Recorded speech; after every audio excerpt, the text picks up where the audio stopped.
Hello and welcome to the inaugural matches for the season 5 of the AAOL Amateur Tournament. My name is Blackburn. I am a main 10 player and I will be your caster today with my right hand man Tusky. Tusky, please introduce yourself. Hey, how you doing, Blackburn? Good to see you. I'm doing great. How about you, man? Yeah, fantastic. Good to see Week Zero kicking off with a bang. How was last game going? Last game was phenomenal. We had a lot of huge plays coming out from individuals that were doing it very consistently against the other team. So it was quite a one-sided fight, but it was still very enjoyable to watch. Yeah, I saw a bit of dominance there, especially defense Hanamura looked pretty hard to break through. Lots of shatters hitting a lot of Rhine shields. Yeah, it's always interesting to see one team getting outplayed. It's sort of easy to spot the mistakes from afar, but when you're there in the thick of it, it's sort of hard to work out what's going on. And here, I thought the new Reinhardt change made it basically impossible to screw up a shatter. I guess I'm just bad. No, no, you forget. Blizzard doesn't like Reinhardt, so we're going to keep him nerfed, and we're going to make sure that no one knows how to play him properly, and he can be completely stunned until next Tuesday. So don't worry. Exactly. That's how you play Reinhardt. You just get ready to get shield, brick bashed, and hopefully your Zarya actually notices you or you get nanoed. But aside Oh from god, yeah, you basically need to be babysat. yeah, but aside from our own grievances with Reinhardt, considering I am a tank, I mean, let's get on to the match itself. Today we will be having Pixel Esports. I will assume that is the name PXL against Meta Esketi. Both teams generally ranging around the diamond level. I would say around low to mid tier diamond. So it'll be interesting to see what sort of compositions will come out. Whether or not there'll be sort of compositions that mirror actual competitions, such as the Overwatch World Cup, Overwatch League, contenders, or will it be more quick, or will it be more competitive style that you generally see on the ladder where everyone just hopefully gets teammates that could play 2-2-2. That is the most basic composition everyone hopes to get. Right now we are Absolutely. just yep. Right now, sorry about that, Tusky. But right now we are just waiting for Meta Esketi, to the team of Meta Esketi to come in, and then we should kick it off. The maps right now, if you do not know, are Ilios. We'll have Ilios, Hadamura, Oasis, Route 66, and one more I believe. I can't put my finger on it. Hopefully, Tusky, Yeah, take it's it away. Ilias, Route 66, Hanamura, Hollywood, and Oasis. And if we manage to get a tie in any of those, we've got a Lijiang Tower tiebreaker map, which is my favorite, so I always wanted to get there. But yeah, we'll see if we can do it. Indeed, we shall. Hopefully, I do hope that we manage to at least get to say the fourth map. Hopefully, it's not a three-sided this time around. Just because I do want to see Hollywood. People actually play on Hollywood. Hollywood, for the most part, hasn't actually seen a lot of competitive play either in AOE or even in huge competitions such as the Overwatch League. The last time you see teams actually run Hanamura was about stage one. That was in the map pool. Aside from that, maybe a bit in the contender scene, but aside from that, never actually seen Hanamura. So it'll be interesting to see how people actually tackle the problem of not only compositions but the very annoying director in the car. Oh yeah, definitely. Well, it's always a bit of a tough one to break. Teams can get stuck there every now and again, and we tend to hit a roadblock. Ultimates build up on the defensive team, and yeah, it's a tough one to break through. Yeah, right, right. But now let's get on to the. Let's start off discussing the map of Ilios. Let's start off with the lighthouse.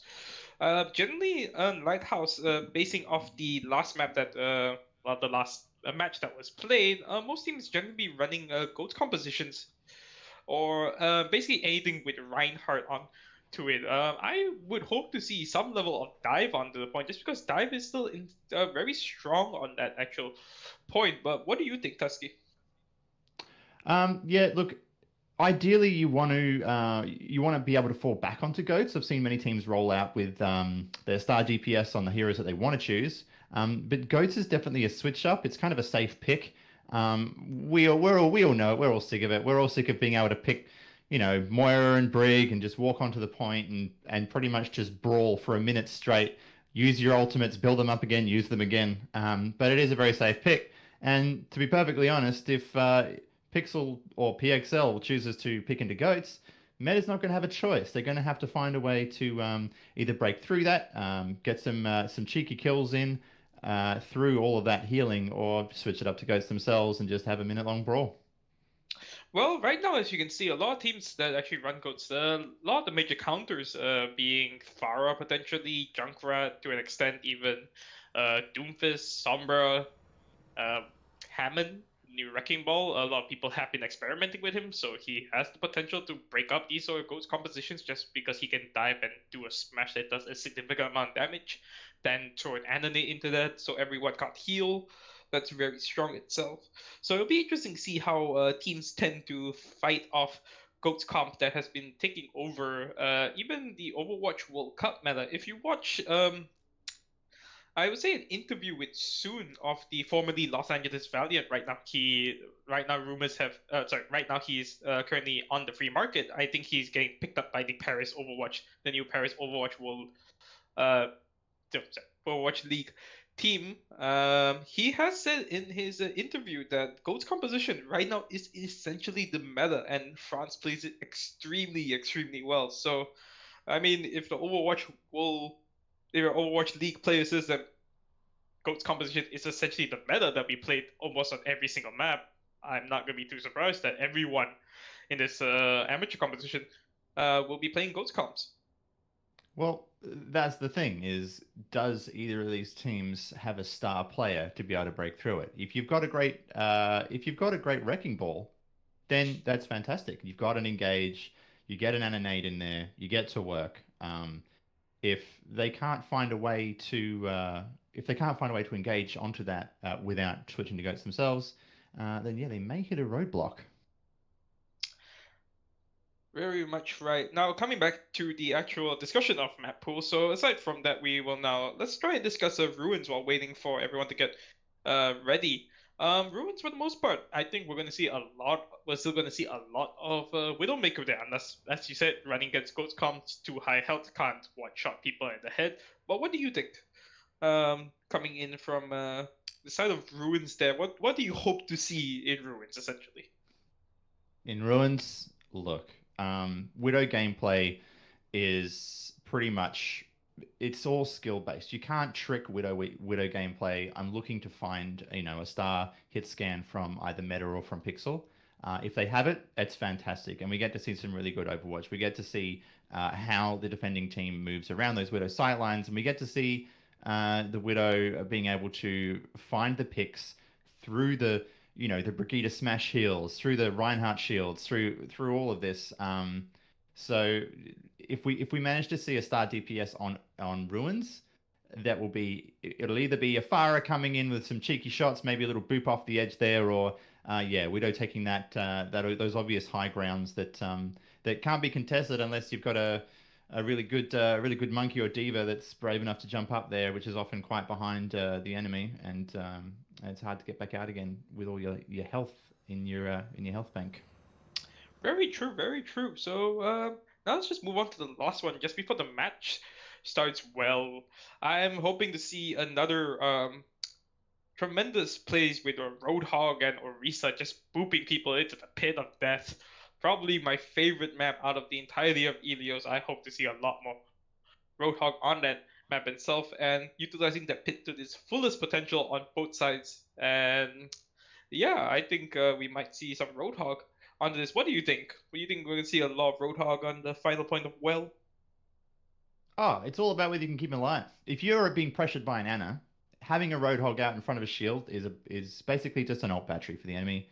Um, Really tough to work with, but as always, if you can keep him safe, get a Roadhog out there and run it with a shield tank at the same time. And yeah, we'll definitely get some cheeky pulls. These guys know they're being streamed, and I think they're going to try and do some flashy stuff. I can see them now loaded into the lobby, so we're definitely about to get underway. Right, you are Tusky, and with that, I think we covered basically all the maps of Ilios. Now, hopefully, we get a really good map going down to all three maps so we can cast everything. Right now we're just waiting for, I think, Meta Esketi right now, just dealing with their communications wise. Someone in the chat said that could they use their own Discord to communicate with the players, so they're just trying to figure that out. And in the meantime, we're just waiting right now in the lobby. Uh, Hanging out in the lobby. How's your day been? it's been going pretty well. Finished two of my assignments for university, just one very simple one left. So I'm doing really well, and I'm just gonna smash that out tomorrow. How about you, Tatsuki? Oh, fantastic. Good setup. I got my iced coffee sitting here, empty house, kids are in the countryside, and I'm ready to watch some Overwatch. Funnily enough, when you get super busy like this, I haven't been playing a lot of Overwatch recently. But it's always good to be able to watch. I think I watch more Overwatch than I play, which it's good because you get to watch it from that viewer's perspective and pick up on all little nuances you don't get when you're playing and have to have people reviewing your VODs and stuff. So yeah, keen to see these guys get underway, especially around the I think you said it was the diamond level. Do you say? Yeah, more. I think I would believe that most of these teams are somewhere. I would say majority of the players should be somewhere around the diamond, low diamond, mid diamond sort of level, basing off some of their profiles. I would assume. Yep. Oh, excellent. Well, look, yeah, hopefully we can see some really nice plays, and I'm looking forward to seeing who's our standout players on either team. Very, very true. All right, then. Now we're just still having some technical difficulties. Hopefully that will get sorted out essentially pretty soon, somewhere in the next couple of minutes. I think in between, let's just talk about the next map. I believe that is going to be Route 66, if I'm not mistaken.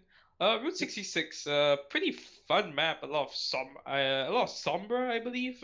Seeing our different sort of teams. I saw Reaper coming back into play and having a tremendous amount of value.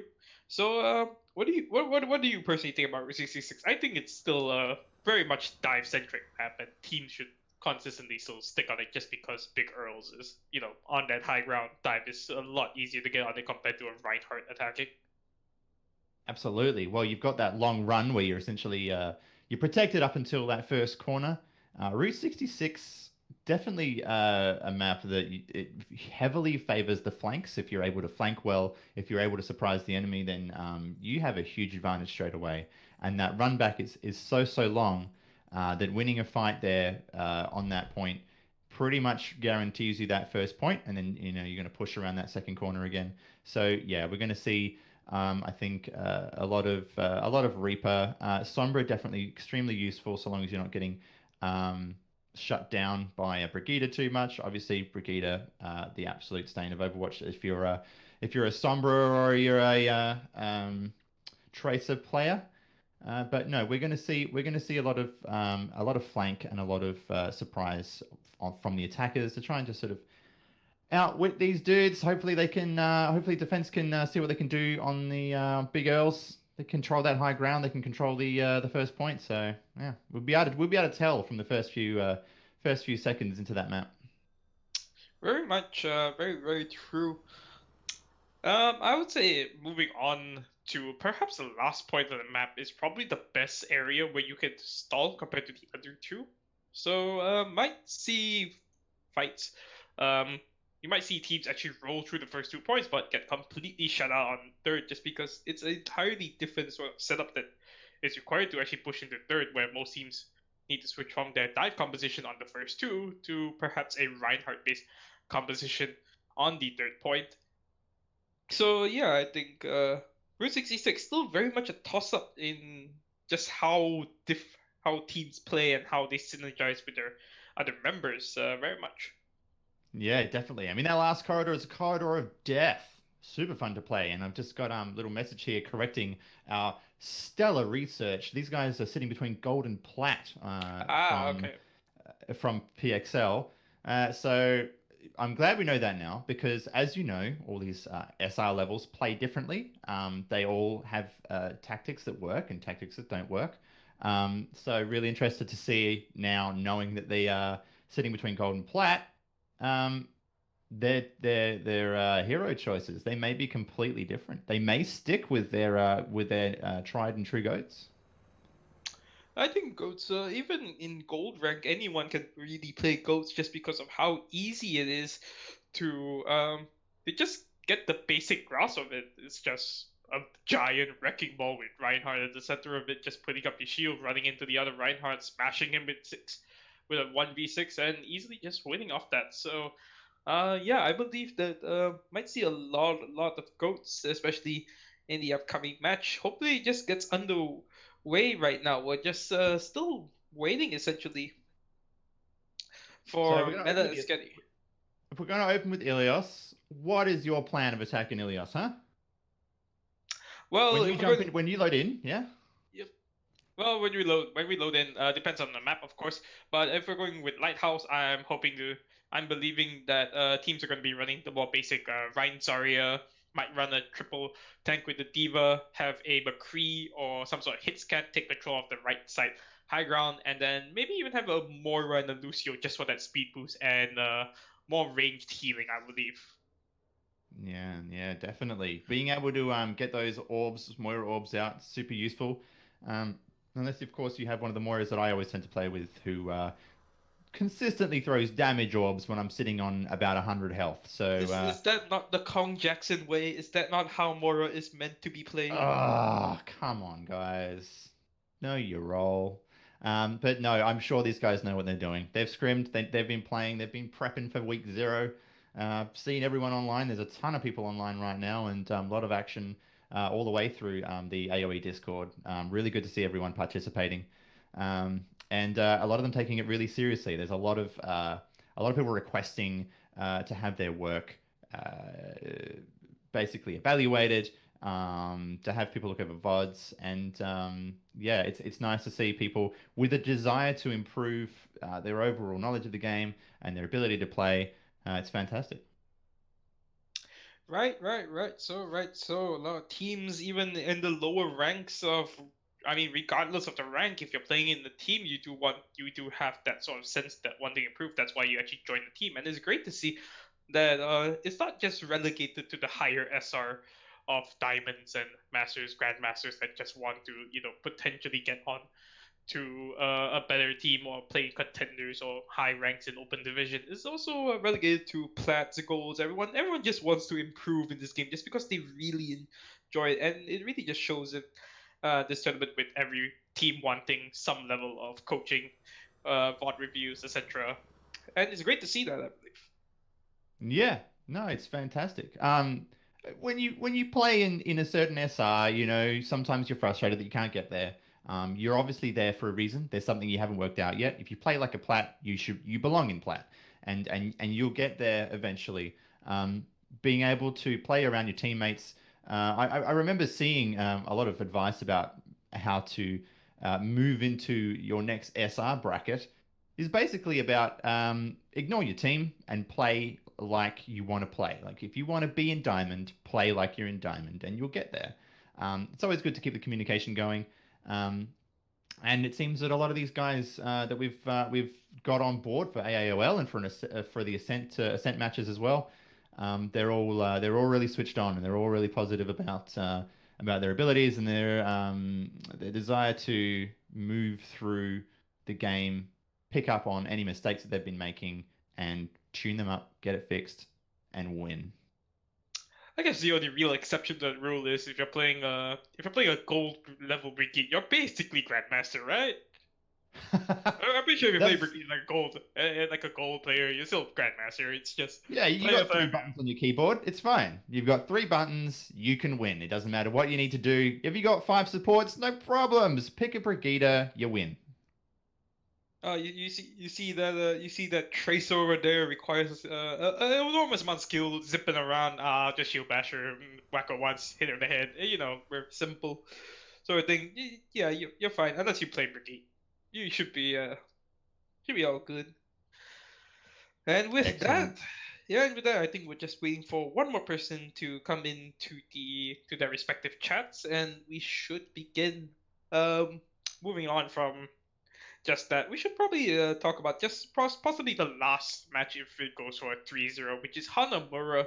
Hanamura, better known as Dronamura on many by many people, just because it's a very one-sided map for most teams. Either you get rolled or you roll the other team in terms of defense offense. We saw that in the match between Big Boys and No Mercy, where Big Boys essentially held No Mercy to not even capping first point, while Big Boys capped the second point with about 3 minutes and 33 seconds remaining.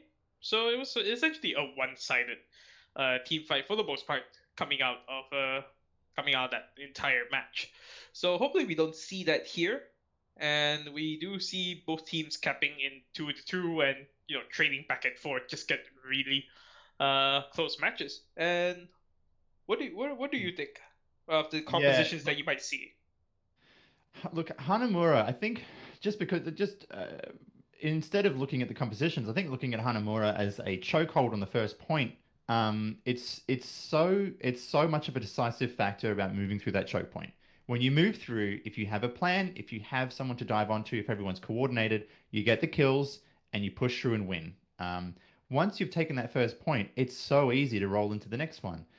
The dive potential for Hanamura is huge. So it does really favor good gameplay. It favors good decision making, as opposed to on defense. If you're not ready when they come in, if you don't know who your targets are going to be, if you're too clumped up and you get three naded tanks, you're not going to have a good time. So Hanamura, I really feel like it's one of those ones that separates the men from the boys, so to speak, to use an outdated idiom there. It really favors good gameplay as opposed to a lot of the other control points, or 2CP, that there are ways and means around fixing your mistakes. There's more flank points. Uh, there's an easier run back. All those kinds of things. So yeah, like Hanamura for that. But I personally, I don't know. I don't like Hanamura. It's a tough one to play. You're right. You either get completely stomped or you blast through it without even stopping, and the game's over in 60 seconds.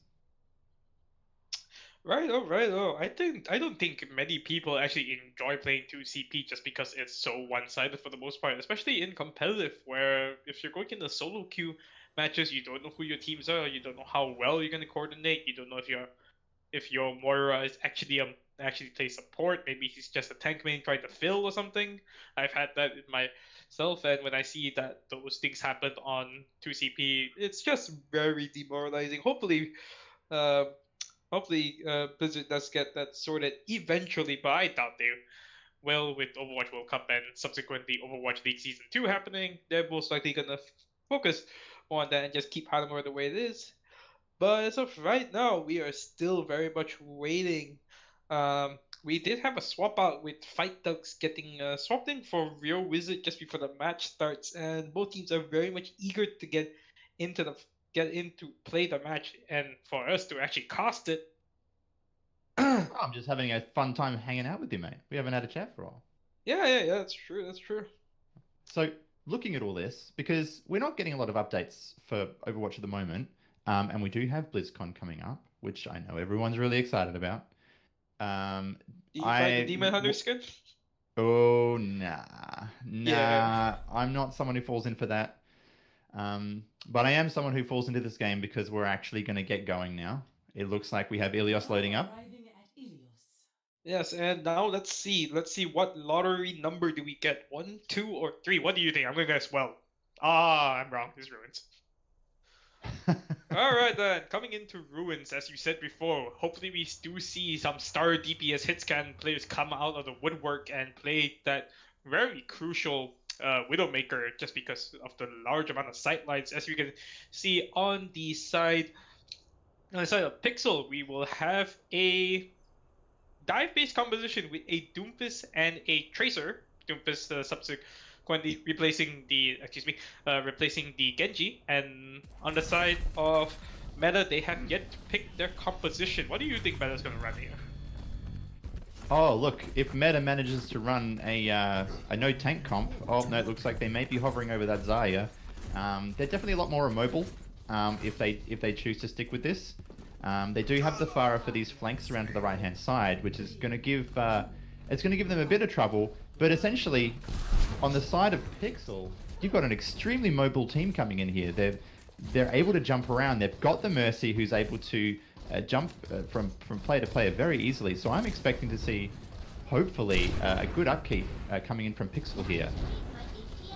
Yes, the deciding factor in this fight is going to be whether or not Husky on that Widowmaker is going to be able to make use of the large amount of sidelines and get the kill. But as I said, that Captain gets the early kill on Meatcat, send the Tracer gets a kill on Mikazuki, and right now it's a 6v4 on the point itself with Pixel right now on the head. They are now going to retreat back to the point and start the cap. They are going to start the cap right now, and still no change coming out from on the side of Meta. Oh, beautiful shot all the way through there from Husky, picking out a Tracer. Obviously there's the res there, ready for the pickup straight away, but yeah, Meta being bullied back immediately by this Doomfist. Captor really having fun jumping onto the tanks here, and we've got a boop straight out, Insanity going down, Meme as well, and they're being pushed back straight again. They're finding their engaged targets really, really well here, and managing to take them out really swiftly. Yeah, great early kill coming out of Husky there, and managing to let you use the res, but when you're running this Reinhardt composition and you actually have to go through the right side small choke, that's basically asking to get punched by the Doomfist in your face and the Winston to jump on you, so hopefully Insanity chooses to go on the left side by where he's actually looking, where there's a lot more space where you don't get hit into a wall and get the full damage of the Doomfist punch. No one can hide from That's it. We're looking to see some rockets coming in. Hopefully our RYO's managing to get something with this barrage, but gets taken out of the sky. Oblivious jumps straight onto her, says goodbye. And we've got a hammer coming across the entirety of Pixel there, but doesn't manage just to slow them down at all. Winston's is going nuts there, decides to pop the primal and get some more numbers on the board for this point here. They know they can probably bully them back. They're managing to push onto these players from Meta just so efficiently, but Husky uncontested at the back, picking off bit by bit, just bullying them down now, and we've got Hog ultimate out. Ant's managing to get the res back on the bouncy. This is a backwards and forwards at the moment, but the clock's still ticking up for Pixel here, and they're gonna get it to 97. That was a really, really good hold. They did what they needed to do to get the numbers there, and from now on, it's simply a retake for the win. Very true coming out. The large amount of stall coming in from the side of actual Pixel, just be able to stall that out for a tremendously large amount of time actually. And as you said, they only need one more pick coming, one more retake to actually win the point right now. So on the side of Pixel, they can probably take the time to actually try and get the ultimates up, try and get the other enemy players to use some of their ultimates or get an early pick. And as I said, the Captain here goes in with the Doomfist. Is he going to get the kill onto Husky before he manages to get out? No, Husky manages to get out with his life. But no, Bouncy Bear actually manages to take out Husky, so it's a 6v5 in favor of Pixel right now. And it's interesting to see whether or not they are going to be able to take this back. And as I say that, Captain gets the punch on Insanity, but Mikazuki gets a counter kill onto Sarah. Here comes the Justice from above. No hits whatsoever, and Ant manages to res the Tracer back up. Real Wizard, the only real DPS left on the point right now, just trying to stall it out, and gets taken out by Fragrant over there. But it's still very much a brawl on the point in favor of Pixel right now, and they might just get the cap soon. If not, and if they lose this fight, it is going to be a tremendous win for the side of Meta, just because it's going for so long and picking up to 70%. Here comes the Diva Bomb. This has to get something to, or this point is going to get stalled. Yes, this point is stalling from essentially from 10% going up to now 80%. And Bouncy Bear gets taken out by Mikazuki right now. It's 6v5 the other way around with Meta in control, but Insanity does get taken out by Oblivious. So 5v5 right now, and the point is ticking up to 88%. But no, here comes the tap in favor of Pixel, and in favor of Pixel about whether or not they can push the members of Meta out for the win. Husky currently on that Sombra. Here comes the EMP, but does get taken out. Overtime clicking in. Is Insanity going to be able to touch the point? No. Insanity does not be able to touch the point, and first point goes over the side of Pixel. Yeah, really crucial picks coming in from Cap to Gear there. Was definitely ignoring the higher health targets and looking for those picks every time he came in. Really, really nice work there. But that was a mess. That was a mess for a lot of that. And I think if they'd managed to tighten up their picks, tighten up their focus, it would have been a lot more one-sided. But it looked like there was a lot of plays that were not being read correctly there. And there was a lot of ultimates that weren't expected. Both of those barrages coming out of Rio did absolutely nothing. She managed to fly in for a good position, but was always picked out either by the Winston or by someone else. So now we're going to look at a Farah action. We've got double pharmacies coming in. These damage boosted rockets obviously going to do a huge deal of work against these Orisha shields, and interested to see who manages to get the most damage down from these Farahs here. And as we say that, Husky gets an early double kill onto the side of the Fire Mercy. Mikazuki gets the count kill on the Fragrant, but Captain Gear on that Bastion. Let's see how much value you can get. Nothing. Real Wizard takes him out. He's not able to do anything. And on the side of Meta Esketi, they should be able to take the first point cap. Yeah, Husky playing a really, really good Widow there. Completely uncontested again. They should really be engaging on there with the Farah, but Husky sitting off to the left here with that flank position Widow. Very aggressive, moving up when they needed to. But otherwise, those picks, absolutely crucial. Ended the game there for them, and ended the push there for them. And really should have seen that as a, pick onto the Bastion as well. You can't sit there, mate. What are you going to do? Widow can peek, you can't. We've got the infra sight coming out as well now, so you can just pick and choose the targets at this point. Very much so. This is basically Meta just farming their ultimates coming up into the next fight with Real Wizard already having the ultimate. It's interesting to see that Captain Gear continues to run that Bastion, especially when he's not being given the space that he needs to actually set up and deal the amount of damage necessary to actually get the value, to the fact that Husky is just playing Widow that's out of sight line, and well, there's a Pharaoh in the air which he can't hit. But as I say, that Brigand Mark gets an early hook into the pit from Mikazuki, and Captain Gear manages to push it with the tank ultimate, get the kill on Jade Decker, and Senna gets a kill on to the Pharaoh, and here comes the cap at 59% in favor of Pixel. Captain Gear continues to play that Bastion. Let's see how he's going to set up on this defense right now. Decides to set back on the right side, and Bouncy Bear is essentially just in the pit, just zooming around the pit. Hopefully he doesn't accidentally press a button and fall in. And coming into the next, and it'll be interesting to see what happens coming into the next fight. Oh, well, we've got Pharmacy flanking around to the right-hand side here, but Senna's not having any of that. Spots him out straight away. Going to try and get the high ground, Anakin, and fire down as much as possible. Meta's looking for a way to engage onto the point here, but there's just too much damage coming in from this Bastion. It's so well protected. Justice comes out, though, completely unseen. Rio manages to get back for all of those missed barrages last game. Completely demolished the little bunker sitting in the corner there, and that's your answer to Bastion, ladies and gentlemen.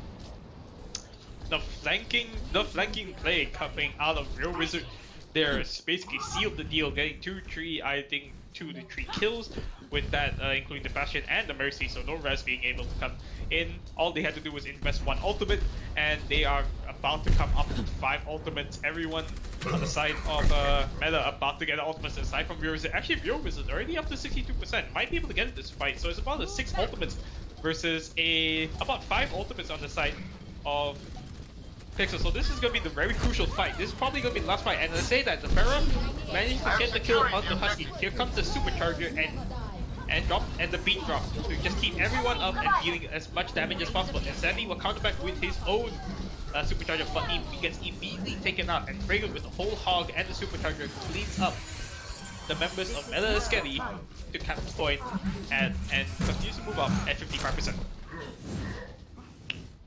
Yeah, like that was just good ultimate management there. There was a couple of people out of position, but a really good sound barrier coming in to help that engagement start off. It helped them relax into the fight, pick their shots, and just get to work. So we're looking at Now the cap flipped. Pretty much just one fight in it now. So hopefully we can see a contest coming in. Ryu getting those damage boosts, damage boosted rockets down onto Lucio here. Manages to heal himself up and flip around to the side there and getting out of the sight lines. Justice coming in from Rio Wizard gets picked out, but does manage to get, doesn't get any kills at all from that. Oh no, he got two. He got and he got cap. This is good. He manages to get the cap, flip in overtime, and this should be game right here. I don't think they can get back right at this point. Very, very true. Essentially, the reason why Esketi managed to actually win that fight was on the back of the fact that their Mercy was able to actually get the res onto the Orisa, I believe, at the back of that fight after she was taken out by Capfigure. Whereas on the other side, their Mercy wasn't able to get the res just because it was in enemy territory. So anyone who died there essentially couldn't get res. So it was in favor of Esketi for the most part, and they took advantage to get the cap up at 99 to 95. For the most part, both these maps are quite close. Both teams pushing it up to about the 90% mark. So it's going to be quite interesting to see how well it'll come up to the other maps. This is right. We're going full 3 on this one, Blackburn, and we're seeing a pretty standard comp coming out now for this third point. Be able to stall and sit there really well, obviously with the Moira coming in from meta. On the opposition though, Husky is going to try and just stay out of the sightlines here. Gets around on top of the point. Gets a really beautiful sightline down onto the Zen, who had absolutely no way of moving up. Was sitting there with the Zaya. Now the Zaya is being completely zoned off the point without going through Husky's fire here. And Mikazuki just goes nuts. I'm on fire. Right, as you said, that Husky, being the X factor for this team, as you said, if we're looking for essentially the hit scan to call the play with the Widowmaker, Husky right now very much popping off, and as you can see, got another early kill on the Captain gear. He's basically popping heads, taking names, and hopefully Pixel is able to at least counter this to if they want to have a chance to potentially cap this point coming into the next fight. Oh, it's brazen right now. Husky, fearless, sitting up there on the back flank of the opposition team, just knows he can get that bubble if he needs it from Mikazuki, but not afraid to just sit up there and find the hits that he can get. And Pixel knows now they have to engage fairly quickly and really try and counter this team. They're getting picked off on the way to the point. Mikazuki takes a couple before she goes down as well. Rio and Husky picking up kills of their own, and this is going to be a cleanup from meta. The engagements coming out of Pixel are essentially not getting any value. You can see Oblivious actually diving in, but he was stunned by the enemy brigade of Jay Decker and basically just got immediately destroyed. I'm not sure if Fragrant Fart was actually with him and providing the defense matrix which he desperately needs to at least survive, but I don't think that would have even saved him just because of the amount of damage that is not blocked by the heroes that meta are currently playing. That's correct. Oh, Senna's trying to find a flank here, but is immediately spotted out. They know she's down there, trying to get some shots into the back line here, but they're so healed up that it's so hard to get any picks. Fragrant now being pushed back and bullied. So much damage coming in from meta at the moment. Mikazuki can't state how much they're just popping off on this Zaya right now, managing to get that charge so quickly and then deliver the damage right back to Pixel. We've got a strike coming down on the point to clear that up, and that was an easy take. It's very surprising coming into the third point. For the other 2 points, it was basically 90% for both teams, and now Esketi just showing that they were much more suited to playing this Doomfist, playing around their Doomfist, and it showed here, and they managed to get a 99-0. Here comes the player of the game to cap the gear on that Doomfist, gets a 3k, punches Mercy in the wall, but did not die, and hopefully we can see Pixel pick it up a bit more and play maybe towards their own strengths to potentially try and counter the Doomfist coming up into Route 66. Yep, that's it. Well, we know Route 66. We talked about it. We talked about those Widow sightlines. Husky obviously going to have a lot of fun on this map, and it's going to be all about the engage. It's going to be about prioritizing those targets. As we see, it looks like, yep, Husky straight onto that Widow. And really interested to see how this first point plays out, because you can stall that last point, but the first two, I reckon they could go through pretty fast. What do you reckon, Blackburn? I think, yeah, I think I have the same sort of comment as you previously said. But with Husky playing the Widowmaker right now, we will see Insanity playing the Reinhardt, and subsequently Miza Kuzi continues to play his very well played Zarya, and Real Wizard continues to play the Doomfist that has been popping off on the side of Pixel. If they are going to stick with this composition, they are essentially running the President strat with Captain Gear on that Bastion. It's going to be interesting to see whether or not Husky or Real Wizards are able to provide the damage needed to at least try and destroy that Bastion before he's able to set up and potentially roll over it. Oh wait, no, Captain Gear is actually playing on the defense. Oh, my apologies. Yes, Captain Gear is on defense. They're sitting on top of Big Earls right now, having a grand old time, and this is all about the engage, right? Yeah. So the cart's going to come around the corner. If they manage to get the damage down from Captain Gear, then they're going to be able to stall this out pretty well.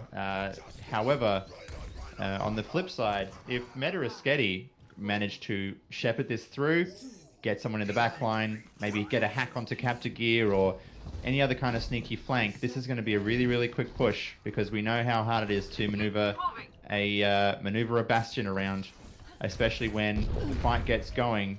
Your Reinhardt's going to be busy and not able to babysit you the entire time. Doomfist taking that high ground from Real Wizard, actually looking to find an engage there. Going to come through the flank. They haven't spotted him out yet, so he's going to try and get through without them noticing. I don't think anyone saw Bouncy Bear's down on the Brig. Going to try and take care of him. Doom v Brig action, which is pretty even at the moment. And Rio Wizard backs into Big Earls to rejoin his team and rejoin the fight on the car.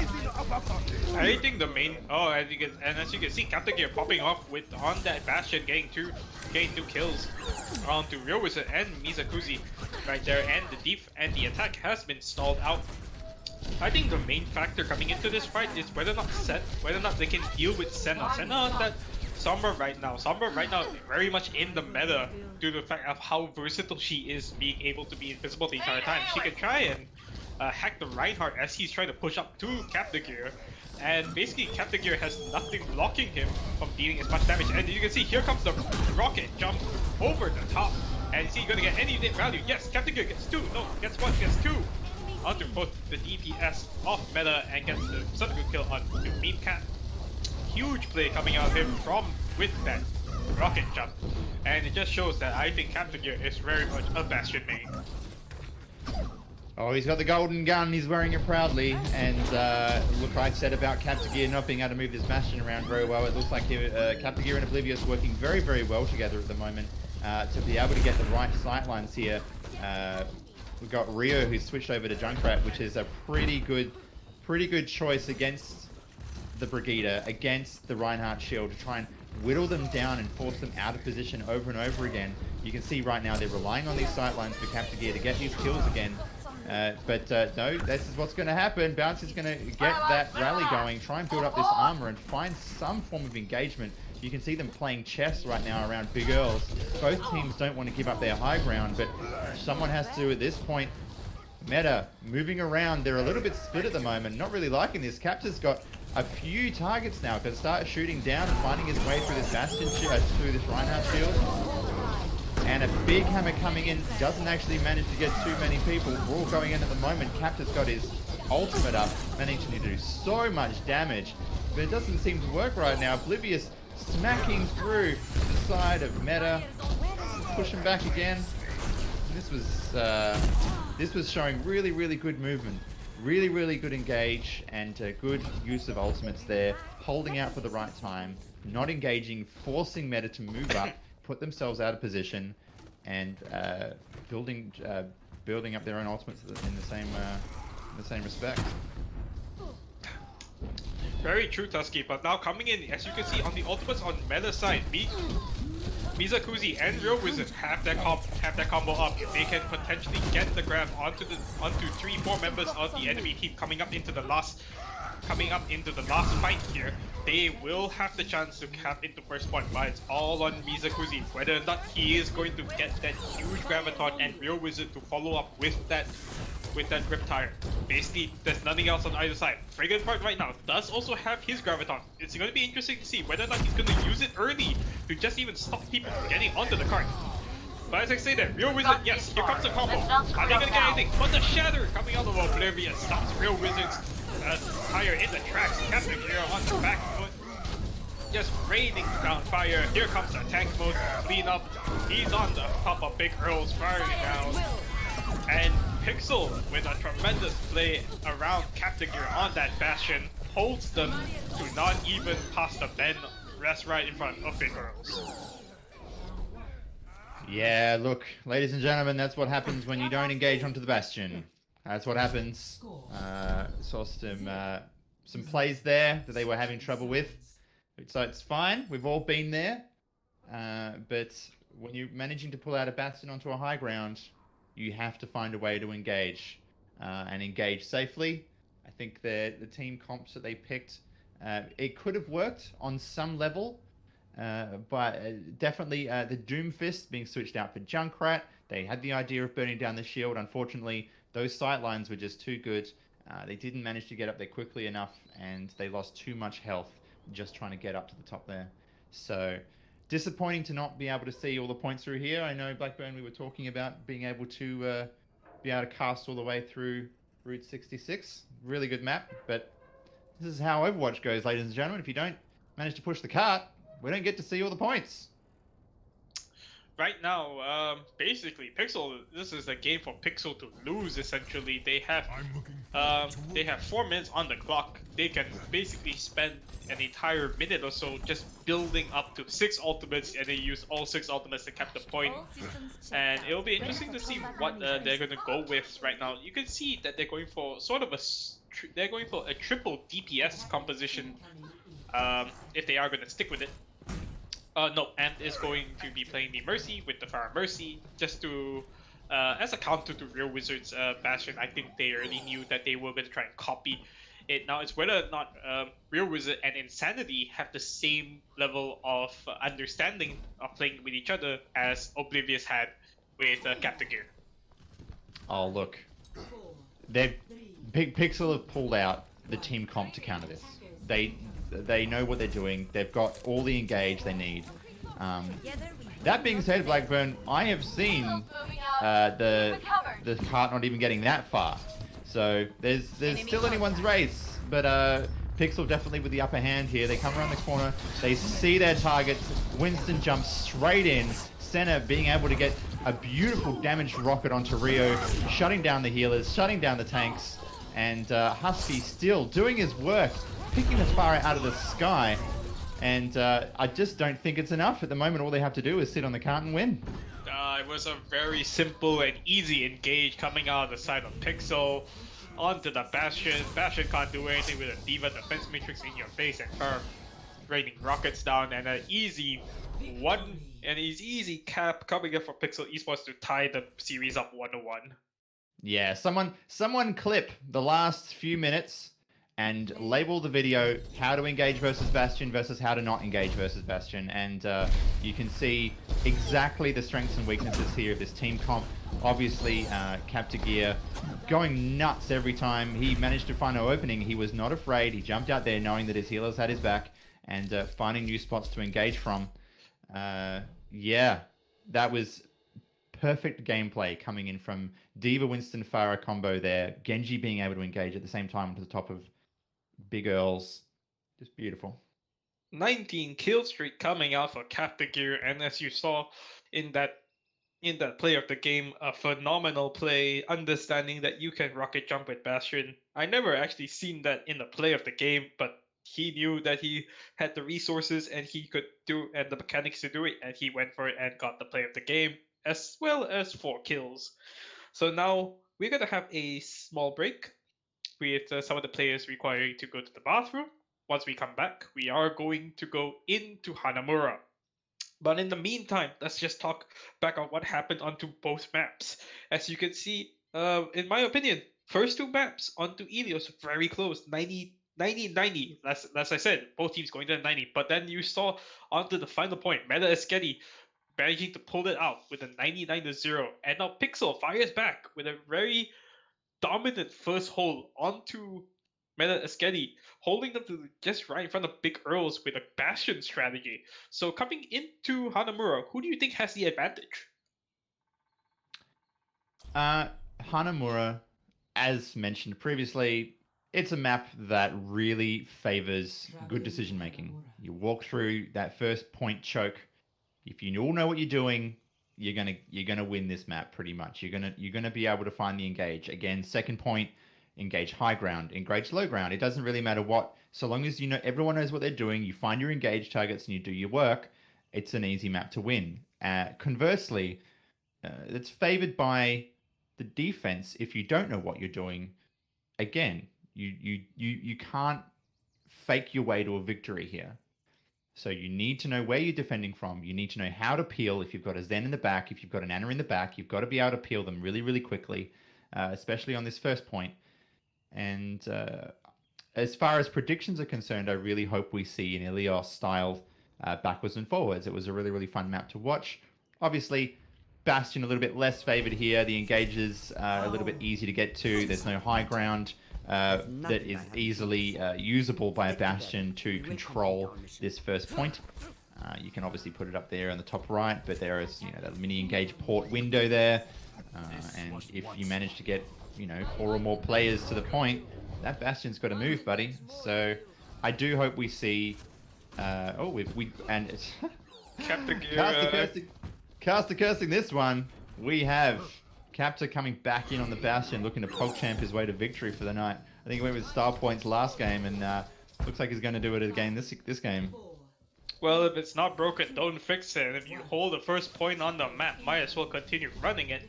Now it's on this side of Meta Esketi to see whether or not they are now able to actually beat this. They are going for the GOATS composition right now, and that's a hell of a lot of damage for Bastion to try and break through.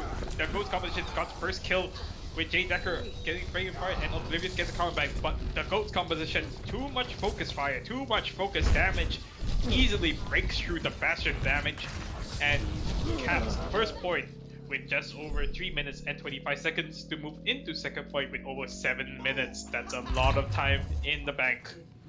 Yeah, Mikazuki really working that one out well. Insanity went for the charge on the Bastion, missed it and hit the bell, and ended up going down immediately. But Mika was already on that and knew that the Bastion had to go down straight away, and they're looking to run all the way to the point here, knowing that there's most likely a Bastion here again. They're just going to try and hold the point. But Captor Gear, he has free reign right now, entirely over the point. He's got his ultimate up already, and he's going to jump down there and start hogging his way all over this point.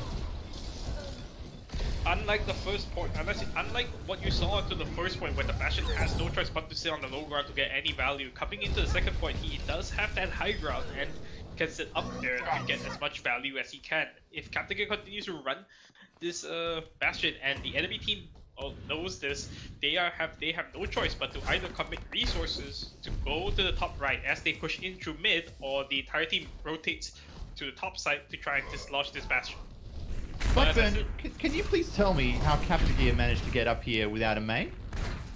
I believe he used the rocket jump. That's why he actually invested the rocket. He rocket jumped from the top ledge over on the left here, like Soldier can.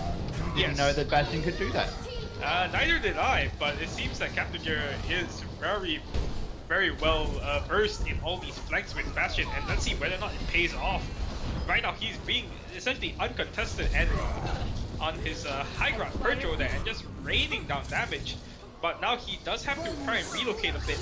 But as I say, that bouncing back gets a nice Bionate onto Jay Decker, and if any one of your attackers gets killed in the first fight, you basically lost the match unless you want to invest ultimates into it. Captain Gear did invest his bomb, his tank mode, and the Transcendence to win the fight.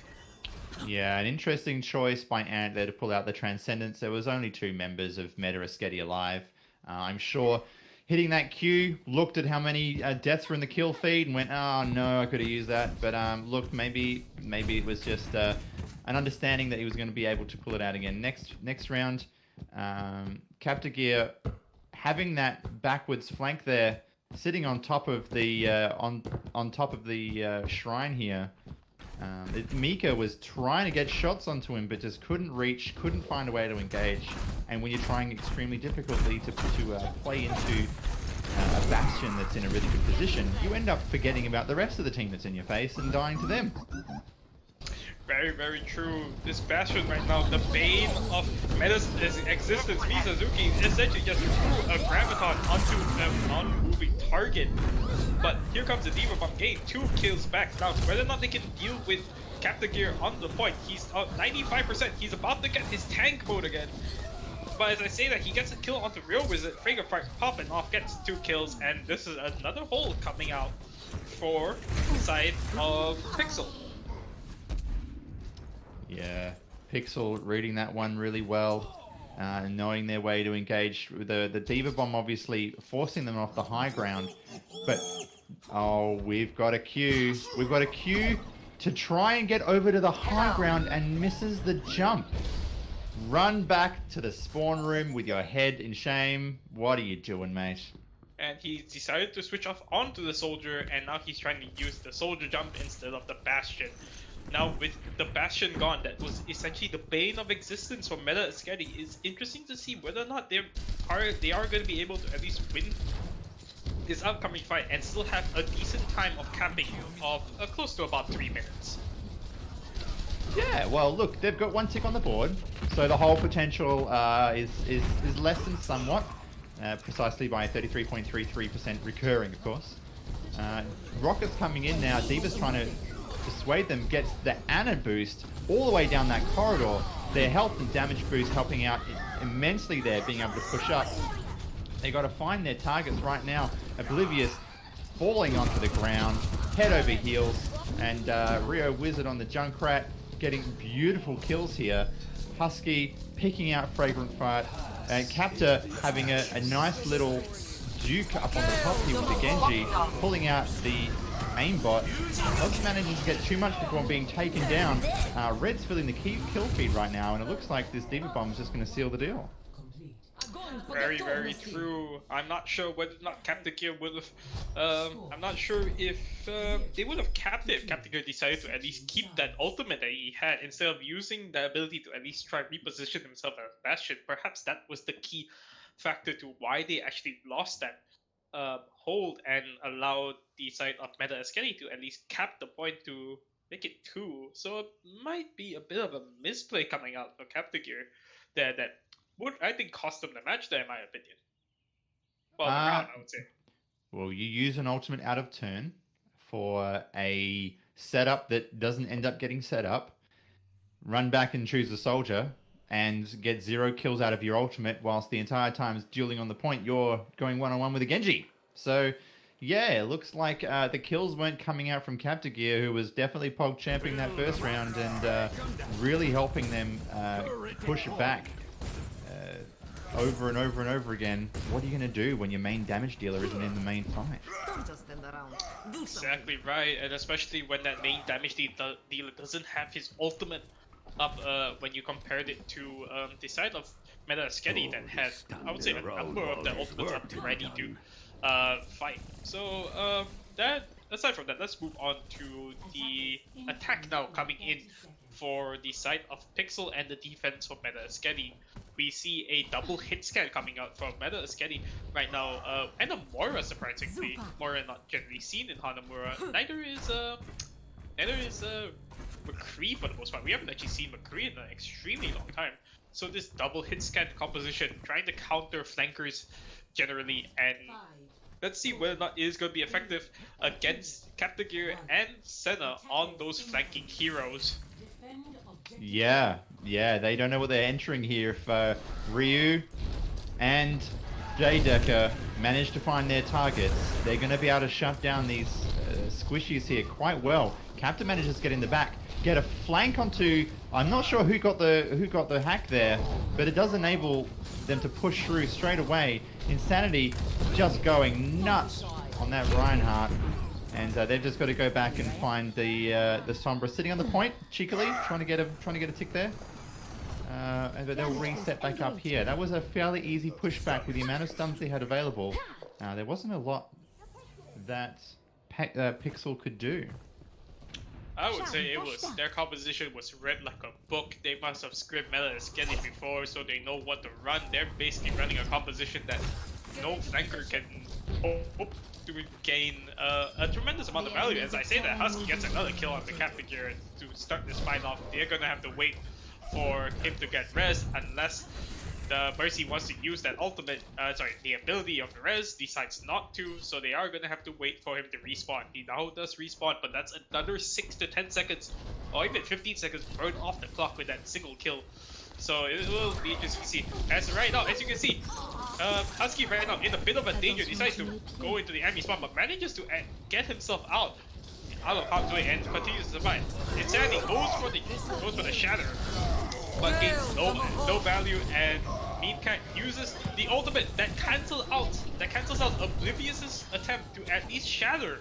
So that was a tremendous lucky play, I would believe, coming out from Meancat there, getting not only the kill onto the Reinhardt, but making him waste the shatter essentially.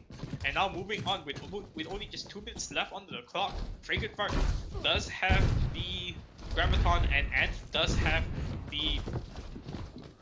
the Valkyrie mode to potentially give the damage boost to all the teammates to try and potentially break through the composition of meta Esketi. And here comes the... But as I say that, Husky gets another kill on the Captain Gear, and Real Wizard gets a kill on the Senna to basically close out the fight. This is essentially extremely one-sided coming in the favor of meta Esketi. Yeah, look, they're reading very well. Both Ryu and Husky knew where Senna was hiding in the backlines, knew she was back there. The element of surprise just was not there. And at the moment, they're looking for a new engage point. So beautiful to see, by the way. The Brigida trying to stun a charging Reinhardt and going down as well. That was a really well-deserved change, I think. Reinhardt actually manages to not lose a chunk of health from 2 swings of the mace. We've got a High Noon coming in. Jaydecker and Ryu going crazy. Husky absolutely uncontested at the back there. And this is just another cleanup.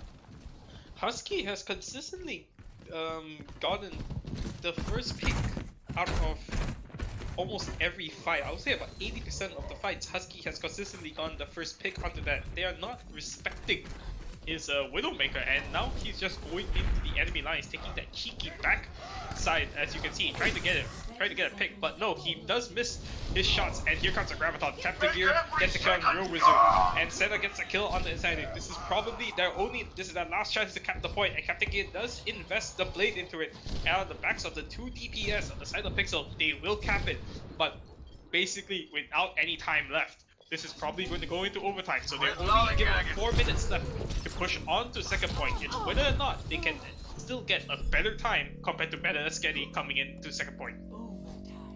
Oh yeah, they were done playing footsie around that chokehold, so they decided, let's Lucio speed boost all the way, jump onto that Reinhardt, get him stuck in the grab. We saw the Tracer Pulse Bomb coming out as well, just so much damage to push through the Brigida flash heals.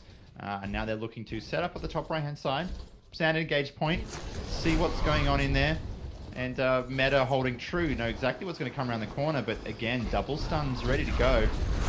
It's just all about which team manages to position as well as they can. We've got Reinhardt pushing up, Oblivious trying to protect his team, but so much damage being focused into that corridor, it's difficult to actually push all your way up there, especially when you've got a Brigida and a Moira healing the entire way through. Manages to grab the doorway as well. Just, there's no way they were going to go down. When you've got double stun Moira, you've got your teammates grouped up, you've got Jaydecker and Memecat just keeping everyone alive beautifully, and it was a very hard engage there that Pixel had to endure. ultimates coming out left and right on the side of Meta Esketi. They basically invested every single ultimate that they had, and now don't have any ultimates coming into the next fight, with the exception of Real Wizard at 67%. But I don't think that's going to be charged up fast enough. Whereas on the side of Pixel, you have Friggin' Fire on that Zarya having that Graviton. That's going to be the deciding factor coming into this one, whether or not he's going to be able to win with just this ultimate and the follow-up damage. Captain Gear on that Bastion continues to run it for some, just because he thinks it's the best option. And now whether or not this grab is going to be huge, that's the main thing. Oblivious does get charged. Here comes the grab. It is huge. That's 4 or 5 people into that grab. That's basically everyone. And yes, there goes a team wipe. That's 5k coming out for the side of Pixel, and they should cap this point, but with less time compared to Meta Esketi. Is That was going to touch the point? Yes, they are going to touch the. Yep. Here comes the Real Wizard on that with that high note, gets a kill in Figure 5. Jade gets a counter kill onto Oblivious. Senna gets a Storm Arrow kill on the Minazuki, but most of the kill feed is still red. I think Meta Esketi is gonna hold it for this one. Yes, they managed to hold it on the back of the heroics coming out of Real Wizard, getting 2-3 kills with especially using that Dead Eye.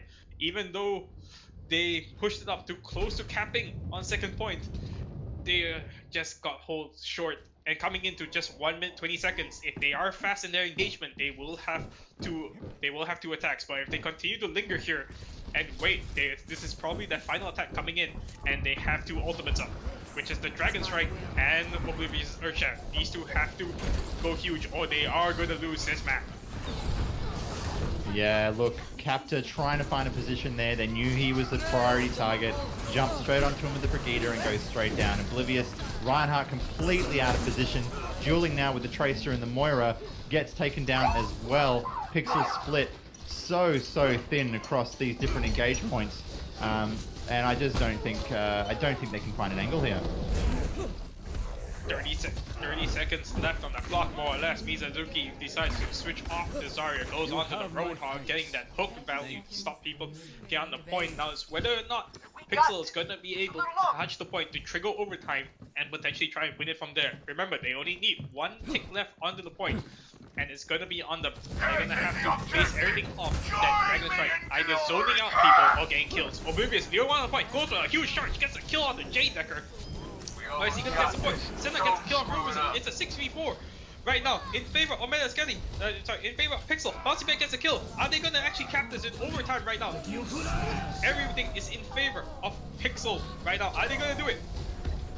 He's bullying hot off the point. Getting High two Noon. Prickles on. High Noon trying to zone everyone off, but they can't manage to find anything through that big tanky Rhine shield. Brigida doing what she does best and not dying, but at the moment this is just trickling on. Overtime ticks down, and Pixel manages to pick that one up. Very on the back of Jade Decker not giving the Reinhardt of Oblivious the respect it deserves. Got pinned into the wall. Once you take out the unkillable Demon Queen herself, they have essentially 1 less healing, and if you just snowball onto the point, there's no way that Meta Esketi could have taken that back. But even though they did cap it, to 2 points, remember they only have 1 minute to attack. Whereas on the side of I think Meta Esketi just needs to attack, right? Yeah, I believe that. Yeah. I believe so. Due to the cap coming in overtime, this is Meta Esketi is given 2 minutes 40 seconds just to cap the first third of Hanamura. So this is do or die essentially for Meta Esketi to see whether or not they are able to take a lead in this series 2-1, or is it going to go into a draw? Well, they better be ready, because lo and behold, Meta running that GOATS comp again. We've got an interesting comp coming out from Pixel with the Zarya, with the Orisa and D.Va combo.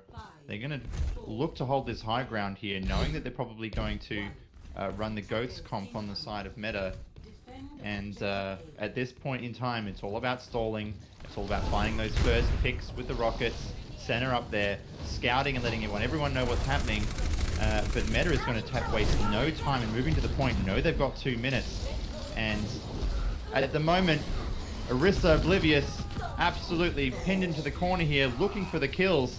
But Captagear manages to find Insanity, which is a huge pick. So much health down from Meta.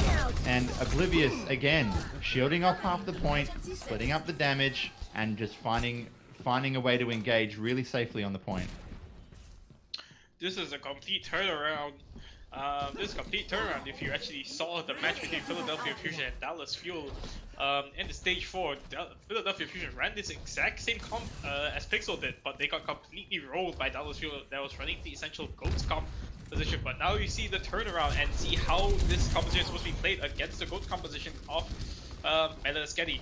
But as I say that, Husky decides to switch onto the Widow, trying to get the value of the pick as Senna is on that Pharah, so you can potentially try to counter that. They are rotating now onto the top right side to potentially get onto the point without getting the damage. And Husky gets a huge pick onto Ant. They do not have the Mercy right now. They have one less healer and Captagear, but Captagear gets a counter back. But without the Mercy, they do not have the healing necessary to try and outlive their Ghost composition Focus Fire. And that's all said and done. This should go in the way of Meta Esketi to cap it and take the lead in the series.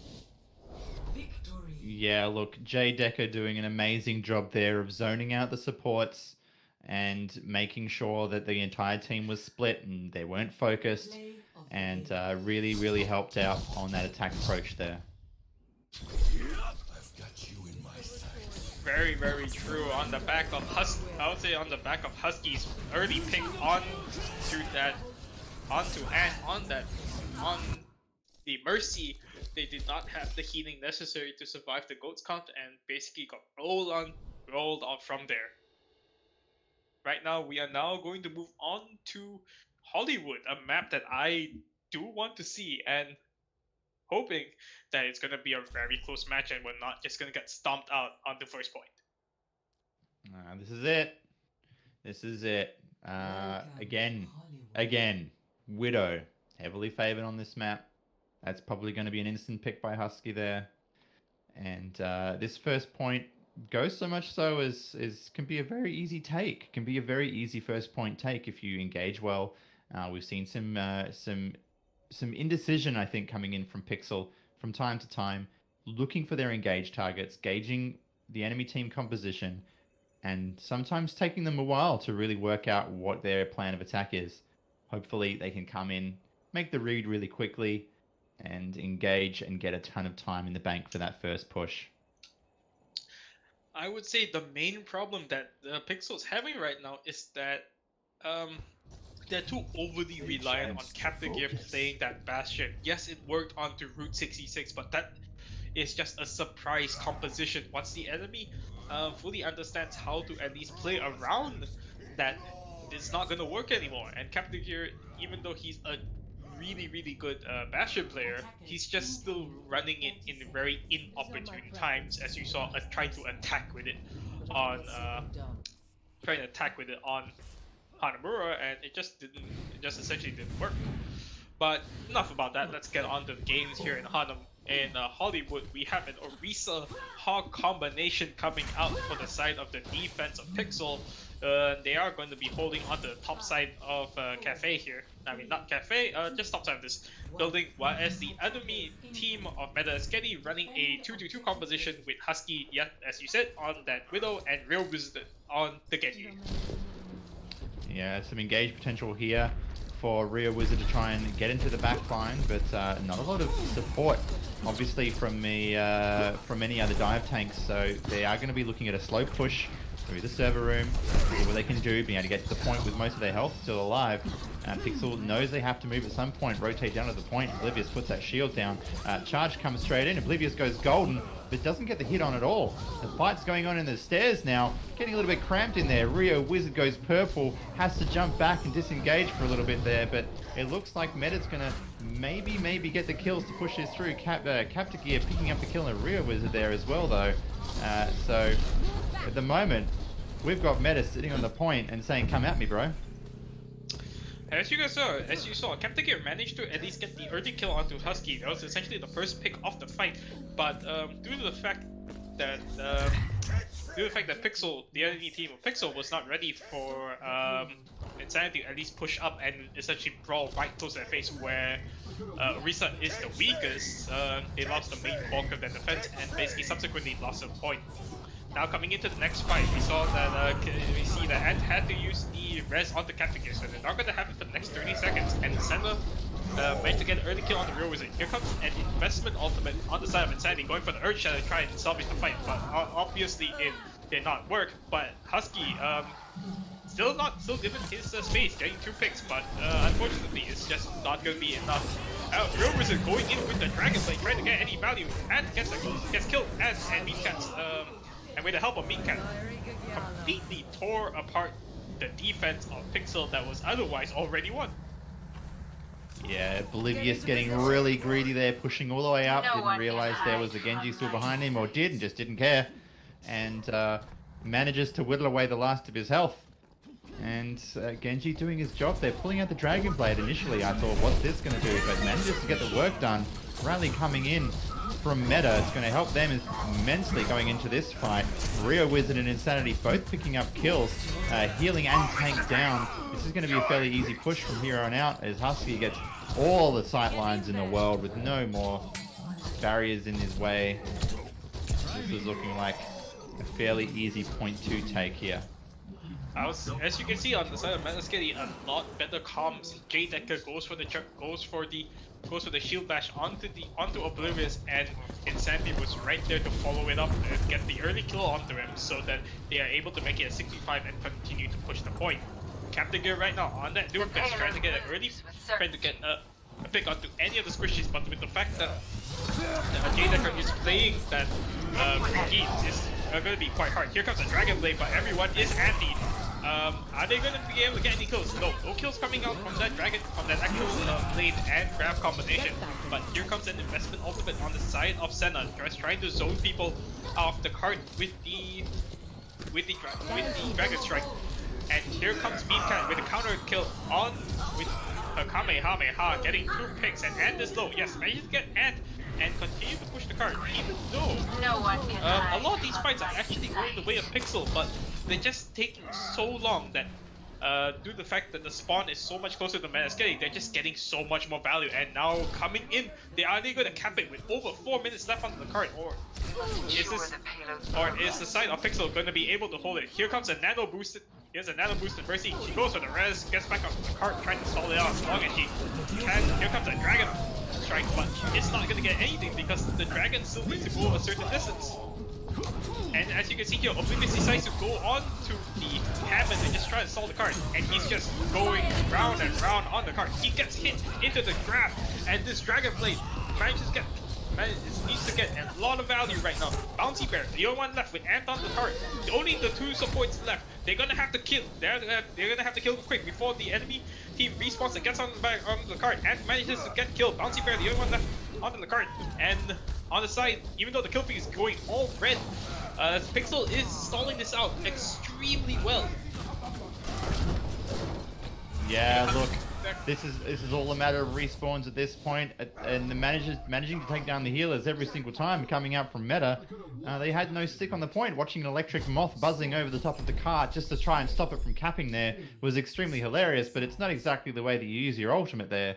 I want to give a shout out there to Mikazuki. Full charge most of that time, going down right towards the end of that fight, but being able to get the really, really good investment bubbles onto the right places, keeping the Genji alive, keeping people alive all the way through that, and putting damage in. Notice that there wasn't a lot of kills coming in from Mikazuki. They were all coming in from Husky and from Real Wizard, but doing a lot of damage in that last fight, and definitely was a very important, definitely played a very important role in holding for so long against a respawn that was heavily in favor against you.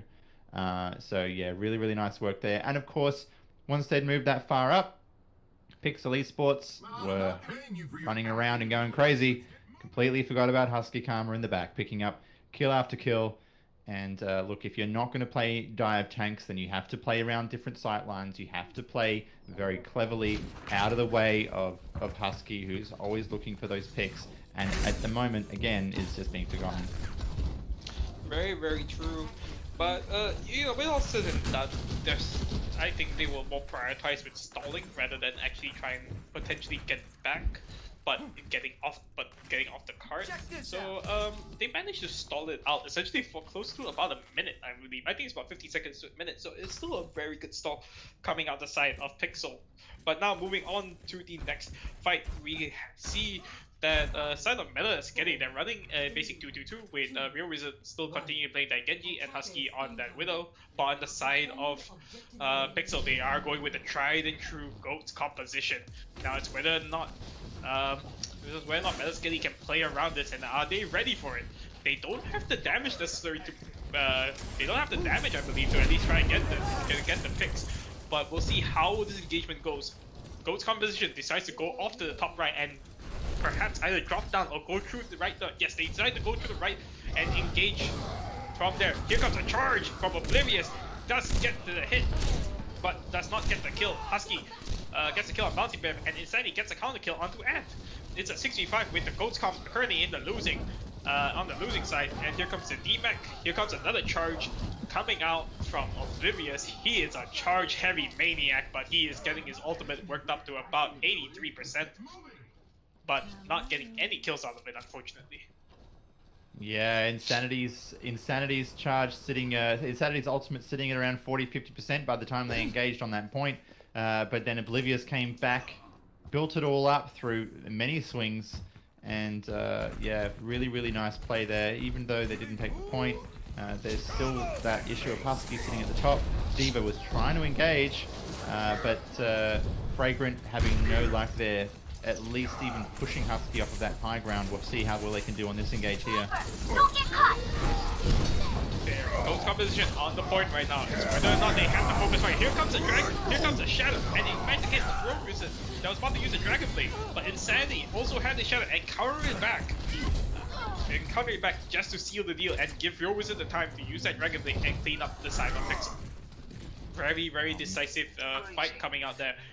But two ultimates invested on the side of Esketi there, but they have Graviton, they have Sightlines, and they have Meme Captain Kamehameha coming up right now. But on the side of Pixel, they only have the Moral ultimate, and Oblivious decides to switch off the Reinhardt, seeing that it's not getting any value, and go to the Winston. But Captain Gear continues to play the... But Captain Gear decides to switch and continues to stay on to the Zarya just because he has to grab. So it's a bit of a pseudo dive composition, but let's see whether or not it will work out coming into this next fight. Here comes the Lucio speed boost and the engage right now. Oblivious tries to go for the jump, but ultimately fails, hitting the pillar and not being able to dislodge Husky on the top there. Bouncy Man decides, okay, if you fail your charge, I'm gonna have to do it. But as I say that, Frigate Fart gets a huge double kill with the D.Va Bomb. This is in favor of Meta Esketi right now. And here comes the Graviton. Is it gonna get anything? No. Pixel currently in favor of this fight, as they try to advance on to Meta Esketi.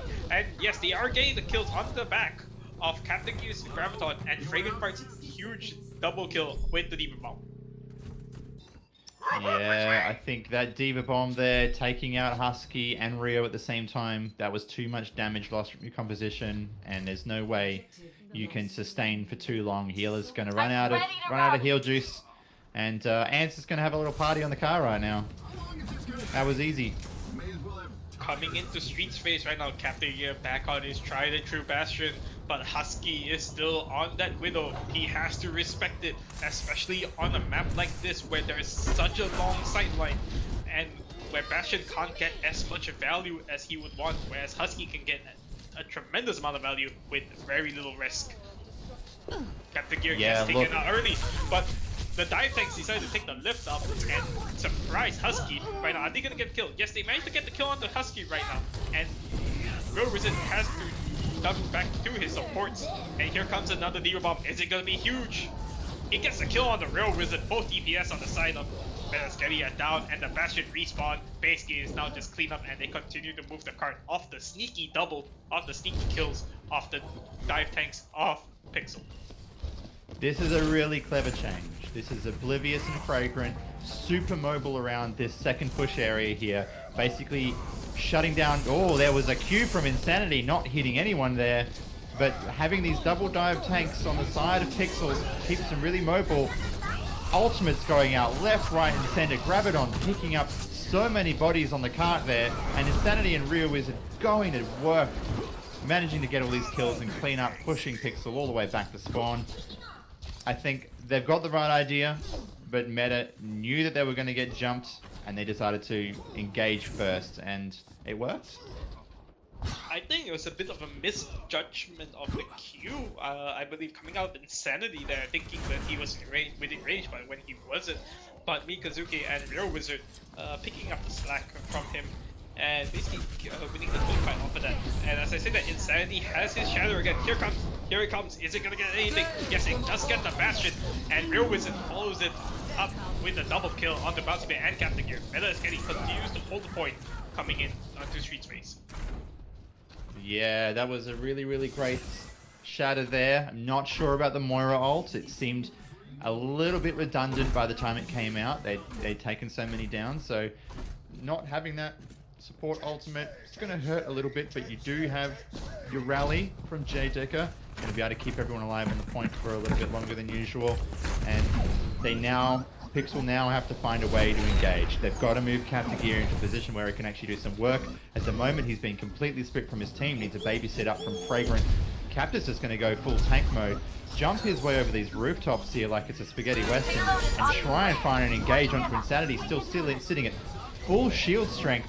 Not enough kills going down. Captain does find Husky though, and J Decker finds a kill back on the Bouncy Bear. Heals going down, and then bomb thrown straight into the back. Insanity manages to get out. Can he get the shield out in time? Manages to. Center going down to Real Wizard's Blade, and Oblivious picking up Insanity on the rewinds.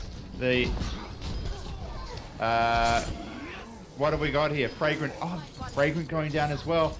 So Mikazuki really picking up the kills there, really holding down the bubbles in the correct places, and controlling the engage of Pixel, trying to get onto that cart. They just couldn't do it. Captain Gear continues to play that Bastion. He does surprise us with how well he understands how to get onto the high ground with that. But if your team's all dead, there's no point in playing the Bastion. Especially when the enemy team are just ignoring you and continue to just kill your team. So a bit unfortunate there. Hopefully next week they get more better compositions that don't essentially revolve around this one Bastion that requires so long to set up and a lot of time needed and resources to at least get that value. That's it. That's it. Look, it's a great pick when it's a great pick. But unfortunately, he's very predictable, and it's very easy to pick and play into a Bastion. I want to mention actually that Moira ulti that I called as a little bit useless on that last play through the play of the game saw that the Reinhardt was about to go down there, so actually managed to keep people alive for quite a long time. That could have very easily been a wipe if it wasn't for the Moira ultimate coming and blanketing across and keeping all those health bars alive. So yeah, definitely a play of the game there that saved that defense for them and allowed them to set up for another defense in that second push area. Yes, as you saw through the entire match between these two teams, the first match was very close. Between back and forth with Esketi winning, then Pixel winning, but unfortunately the last two matches were all in Esketi's favor. Pixel had no answers to what Esketi were playing or what compositions they had, and they basically lost because of that. And I think a major part is just because of Captain Gear not being able to flex on, or they do not have compositions that don't revolve around this one Bastion that is their current weak link. But hopefully they will get better throughout next week. And with that, that is all the matches that we have today. Let's move it on to the MVPs coming out from Metasketty. Who do you think? Who is your MVP for the day, Tusky? My MVP, that's really tough because these guys played so well together that no one player here I think could have played well without the other. So taking that into account, I'm looking at Husky, obviously uncontested on the Widow for a lot of these matches, sitting at MVP, you could say, because Pixel didn't find a way to engage onto meta, onto Husky's Widow. So Bit of a weird one there, but runner up is definitely Mikazuki for me, playing a really solid Zarya, being able to get those bubbles into the right places, staying really charged up, and controlling the flow of battle. Saw a lot of control coming out from Mika as well. So there you go. There's a winner and a runner up for you, Black. Yeah, I think I'll have to agree with your choices as well. But I would say another, if we're going for a third accommodation, just to round things up, just to see who's the best three, I would have to give it to Real Wizard. Real Wizard on that Genji really popped off when his team needed him to. He took the blade into himself, as you saw as you saw in Hollywood when his team was down. He still knew that he could go in, go for the dash, go for the blade, gets 2 3 kills off that, even though his team lost that fight and basically secured himself with the help of Meme Cat just throwing a healing orb into the entire fray. So I would say that probably the best three are Husky, followed up by Mikazuki on that very great Zarya play, and finally it will be Real Wizard. Yeah, and just finally from myself, I want to give a pretty nice shout out to Pixel as well for looking for different ways to engage. They didn't bash their head against a wall. They were working. They were obviously talking together and finding a way to change up their engages, to find new ways to play the battle, to really try and shift meta Esketi off the point, or just really outplay them in a way that they weren't expecting. And so they did well there, but just unfortunately today didn't manage to come away with the wins.